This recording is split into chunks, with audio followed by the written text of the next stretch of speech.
Welcome back to the Mr. McNugget Show. Once again, I hope you're well. Today I'm going to talk a little bit about Halloween 5 and the collection I have for it. It's not a huge collection. It's one of the deeper sequels in the series.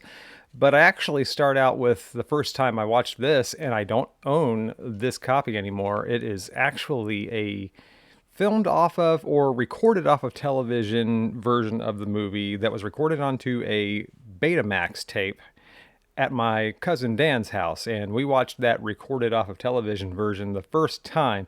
I believe Police Academy was the other movie that was recorded on the same Betamax tape, so I do remember seeing it. It was in the downstairs bedroom that my uncle had turned into this really neat like sports slash movie room, and we watched it on Betamax, but it was recorded off of the television. I did not get any copies of this movie until on down the road. And it was, of course, I talked about it last time, like with Halloween 4, I have the CBS Fox branded copy that you would have found in all of the video stores.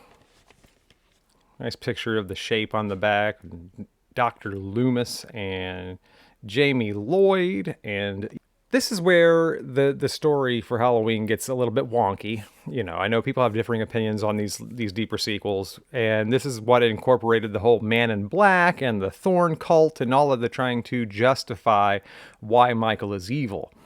And a lot of people did not like that, but as a child, I could justify all these moves. I could justify that the mask was never the same. Like, I could justify why from Halloween 2 to Halloween 4, his mask changed because he picked up another mask at the drugstore. It wasn't the same mask, so it had to be different. Justifying why the Halloween 4 to 5 mask was different, I don't know that I even tried to justify it. It was what it was. The movie was so darn different. You know, the Myers house was not the Myers house in part 5, and people don't like that either. Suddenly, Jamie Lloyd can't talk.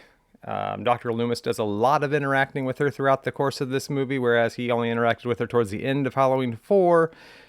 It was an odd conglomeration of weird points coming together. All that said, though, I really liked this movie as I was younger, and I think that liking something initially just kind of it holds with you, even though I know that the plot in these movies gets even more preposterous as time goes on. There are some great scenes in this movie. The overarching storylines are okay. I didn't like that Rachel goes out early. People said they didn't like the Tina character, Wendy Kaplan. I never minded her. I always thought she was pretty good. I actually gained a friend from this movie when I was a host of my podcast that we all called Idle Chatter. And I got to interview Tamara Glenn from this movie, who plays Sammy. And that was really a thrill. And it just kind of, cemented my fondness for this movie because, knowing somebody, hearing their stories, hearing their love for the franchise and all of the camaraderie on that set, which I heard was a wild rumpus of a set with these actors. But I love it. I just love this movie, the way that it looks, the way that it feels. And even where the purists, so to speak, may say this movie falls short, I just like it for what it is. It's a good time, and movies are meant to be enjoyed. This is my first copy of Halloween 5 on VHS. It happens to be the only VHS of Halloween 5 that I own. So moving into the digital formats, as I have been doing, we have the Anchor Bay.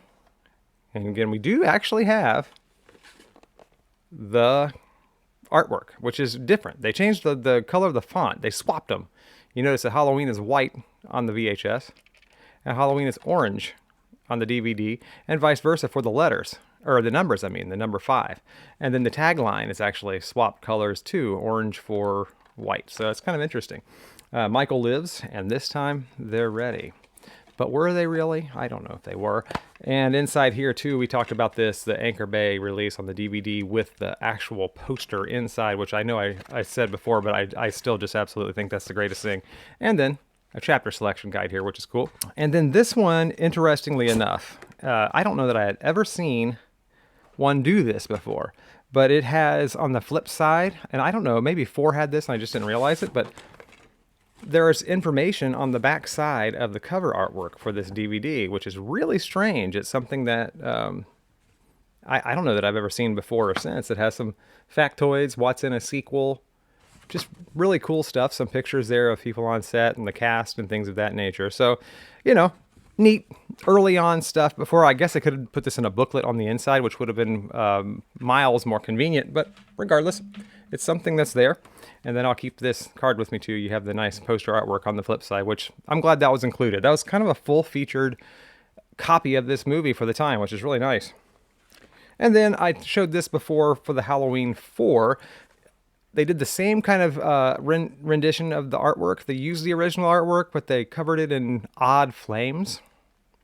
Again, it looks more like a barbecue or a grill out than it does, Halloween artwork, because there's not anybody engulfed in any flames in any of these movies. That said, they may have botched the artwork, but these Blu-rays got it correct.